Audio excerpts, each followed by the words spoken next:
Inside this box is one of the greatest handheld game systems I've ever had the pleasure of reviewing on this channel. It's called the OneXFly F1 Pro, and it's produced by the fine folks over at OneXPlayer. They sent it to me so that we could check it out together on the channel, and I'm proud to be able to share this fine handheld game system with you.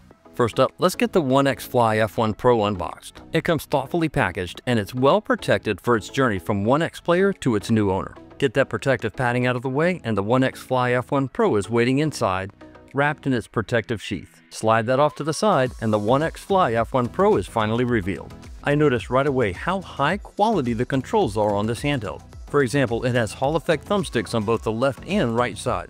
From what I can tell, both the D-pad and the A, B, X, Y buttons use membrane-style push buttons internally.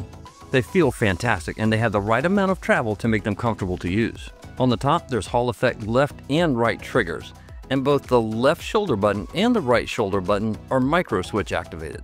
On top of the handheld, there's a USB-A port, a USB-C charging port, a headphone 3.5mm port, a volume up and down rocker switch, and a power and sleep button.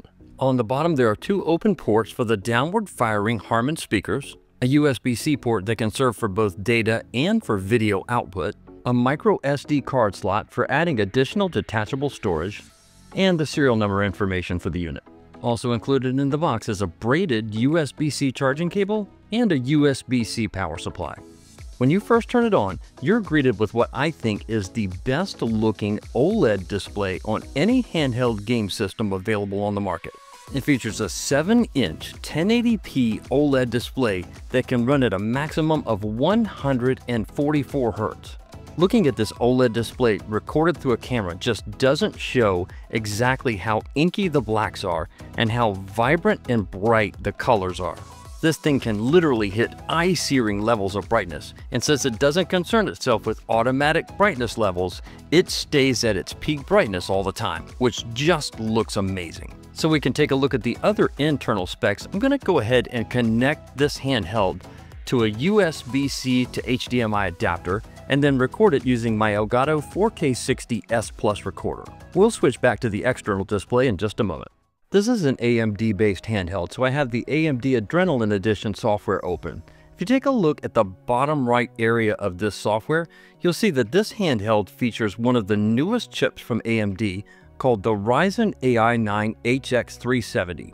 This model came with 32 GB of DDR5 RAM installed. Up at the top of the screen, you'll see that it has the Radeon 890M mobile graphics chip. It's an integrated graphics chip that uses 4 GB of the system RAM. I installed Geekbench on this machine so we could take a look at its overall performance. It scored impressively in both the single-core and the multi-core tests. For the single-core, it scored 2,582, and for multi-core, it scored 10,304. Both of these scores are for the default settings for it directly out of the box. It can also be tweaked to get more performance, which we'll take a look at in a moment. Considering that this is an APU chip, meaning that it uses integrated rather than dedicated graphics, it scored fairly well in the GPU test. The final score was 26,399. Integrated graphics has come a long way over the years. This particular OneXFly F1 Pro came with a 500 GB internal SSD. This is an M.2 2280 formatted drive. This is a Gen 4 slot and a Gen 4 drive, and the speed test results reflect that. I live in South Carolina in the southern United States, and as they might say around here, that thing right there ain't no joke, y'all. What can I say? That southern accent of mine just has to slip out once in a while. Okay, so you already know that the internal OLED display is 1080p and runs at a maximum of 144 Hz or 144 frames per second. But what about if you connect an external display? What is the maximum resolution and frame rate you can get out of this device? Well, with that previously connected USB-C to HDMI cable, I was able to push the maximum resolution all the way up to 4K, 3840 by 2160. And with this specific cable, I was able to push the frame rate externally up to 75 Hz or 75 frames per second. But if you really want to push this to its potential, use a DisplayPort cable instead. I connected the OneXFly F1 Pro to my Alienware 34-inch widescreen monitor, and I was able to push it with a display cable all the way up to 165 Hz, or 165 frames per second. Awesome! Remember how I said earlier you can customize the power settings for the OneXFly F1 Pro? If you press the action button at the bottom right corner of the device, it pops out this control panel. This gives you a number of customizable options to increase the power, increase the brightness, and other key settings that improve the overall performance. It's easy enough just to push the sliders all the way up to the top, but remember that this is a battery-operated device and there's a balance to be struck between the amount of power used and the amount of battery life. Since that maximum battery life can be only a couple of hours if you turn those sliders all the way up, you might want to plug it into wall power before you do that. For the gaming tests ahead, I left everything at its default settings because it's a good balance between battery life and overall performance. The OneXFly F1 Pro is an amazing game system, but it's only as good as the games that it can play. Let's check out some games together on it. There are two different types of gameplay to take a look at here. The first one is being able to look at the games natively on the device's OLED screen. And the second way is being able to use a USB-C to HDMI output so that you can use the OneXFly F1 Pro to play games on the big screen. First up is emulation using RetroBat. I'll be showing handheld game emulation on the OLED screen on the OneXFly F1 Pro. And I'll be transitioning to console game emulation using the USB-C to HDMI output. The first emulator is the Atari Lynx. This is 8-bit handheld emulation and it's really easy stuff that most any game system can run. I love how the bezels in RetroBat make the screen look like it's the original game system, even though you're using a modern system like this one. Oh, I get it. The Atari Lynx is an 8-bit game system. It's super easy to emulate and just about any modern handheld game system can emulate it. But I can absolutely say this, I had a blast playing Atari Lynx games on this thing. It's incredible to look at because of the OLED display. The controls are tight and responsive, and because it almost even looks like a Lynx with the bezels in place, it really is a nostalgic trip. By the way, if you're wondering if I can still game, yes I can. Next up, how about some Game Boy Advance emulation? This is a 32-bit handheld game system, and it's obviously much more complicated to emulate than the Atari Lynx. But just like before, this handheld manages emulation admirably. The control is tight, the visuals are crisp, and the sound is great. If you've never played the game that's featured here, it's called Iridium 3D. It's an absolute visual masterpiece on the Game Boy Advance platform. Finally, in handheld mode, let's take a look at PSP emulation. This is one of my favorite all-time PlayStation games, Parappa the Rapper. I'm particularly fond of the PSP version of this game because it's in widescreen mode rather than the standard 4x3 mode from the original PlayStation. In the emulation test that I did for PSP, everything ran admirably. The APU chip from A&D inside this handheld chewed right through these games with little trouble at all. By the way, when the game system you're emulating is already a widescreen game system, you don't have to put bezels around the picture.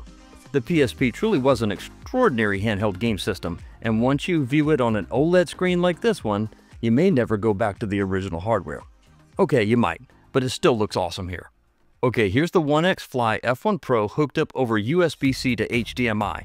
This is the Neo Geo CD being emulated here. This is also my favorite Neo Geo game of all time, and it's called Windjammers. If you think about mixing games like air hockey and volleyball together, you get the gist of Windjammers. This is high-speed, fast-paced arcade action, and it needs to be emulated at full speed in order to be enjoyed. In the case of this marvelous handheld connected to an external display and a capture card, it delivers. What you're actually looking at here is the OneXFly F1 Pro being exported over USB-C to HDMI to my Elgato 4K60S Plus external recorder. Then it's being output from the Elgato to an Asus 42-inch OLED monitor. I was able to capture this game at full frame rate with no issues at all.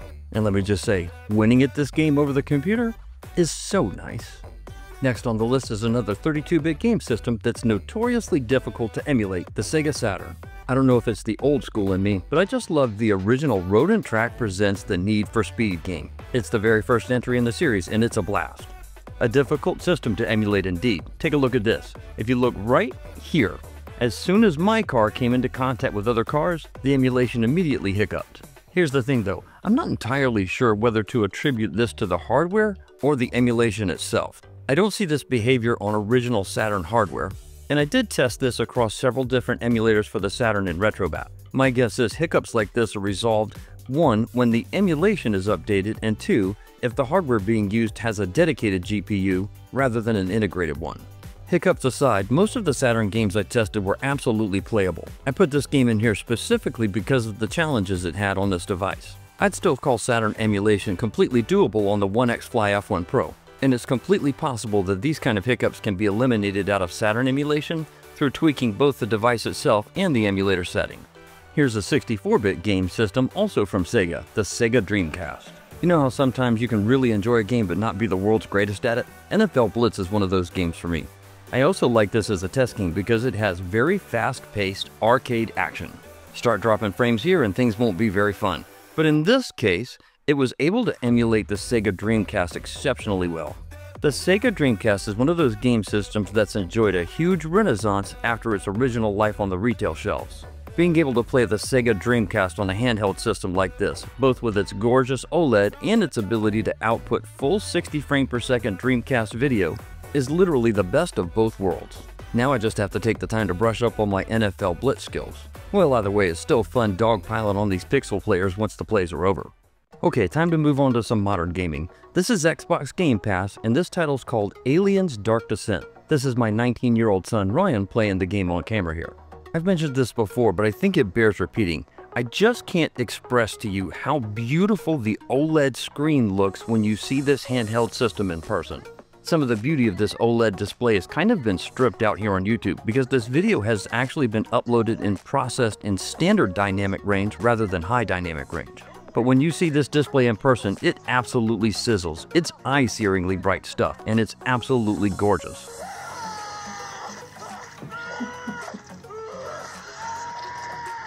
Well, he ain't gonna be an Alien 3. And wouldn't you know it, right in the middle of recording all of this, my allergies kicked in. That's okay, we're gonna get through it. So here's Alien Dark Descent running on USB-C to HDMI out of the OneXFly F1 Pro. Just like when it's played on the internal screen, it has no problems playing at a full frame rate exported out of the USB-C port. I think this is valuable because it makes it a very Switch-like experience. You can play the games right on the handheld, or you can just connect it with a USB-C cable and you can play them on the big screen. Because it's a Windows-based handheld and it has Bluetooth, you can also connect it by USB-C, add power to the OneXFly F1 Pro, and pair an external controller. Then you can go from just having a handheld connected to a computer to having a completely console-like experience. Here's a great fighting game to check out on the device, Killer Instinct Anniversary Edition. Both the graphics and the sound have been completely remastered. Looking at 60 frames per second games like this makes sense on YouTube. YouTube can't show you the 144 Hz that the internal display has on the device, and it certainly can't show you the 165 frames per second it would show you externally. One of the main takeaways about this beautiful 7-inch OLED screen is that it's literally a higher frame rate and better looking screen than a lot of mobile phones or even laptops have. That 165 Hz Alienware monitor I have costs as much as this entire device did. It really puts the value proposition of the OneXFly F1 Pro through the roof. We'll take a look at pricing in just a moment. Here's Killer Instinct Anniversary Edition running in console mode connected by USB-C to HDMI. Frame rates are just not a problem for the OneXFly F1 Pro. It chews through this stuff like a hot knife through butter. Arcade-style fighting games like Killer Instinct Anniversary Edition require tight control, and the OneXFly F1 Pro delivers. The controls built right into the device are tight and responsive, and they feel great to use. At the time of this video, the OneXFly F1 Pro is the most powerful handheld gaming system on the market. And when you take in the sights, sounds, and controls of this device in person, you'll see that it absolutely delivers on that distinction. The thing about devices like this OneXFly F1 Pro is they're not cheap. But if you're in the market for a premium gaming experience, from the first crack of the tape on the box to all the way through playing all of the types of games that you can play on a device like this, you can't do much better than this OneXFly F1 Pro game system. There are ways to enjoy mobile gaming cheaper, but I am yet to find a way to enjoy mobile gaming better than this incredible handheld game system. There's an intangible factor about products like the OneXFly F1 Pro. And that's what kind of support and service are you going to get after you buy a premium device like this. Well, I'm supremely happy to tell you that the fine folks at OneXPlayer have been absolutely amazing to work with. Specifically, I've been in touch with a very kind lady at OneXPlayer named Eunice. She's been fantastic to work with throughout both of the review products that I've done on this channel. And it's been a great experience not only working with Eunice, but the OneXPlayer team in general. I have no doubt that the OneXPlayer team supports these products and purchases exceptionally well. Not only because they're premium products, but because the OneXPlayer team is made up of exceptional people working behind the scenes to support the gaming community and gamers around the world. By the way, if you'd like to learn how to set up RetroBat on your own Windows-based handheld or desktop computer, this video shown on screen is the way to get it done. I'll see you over there.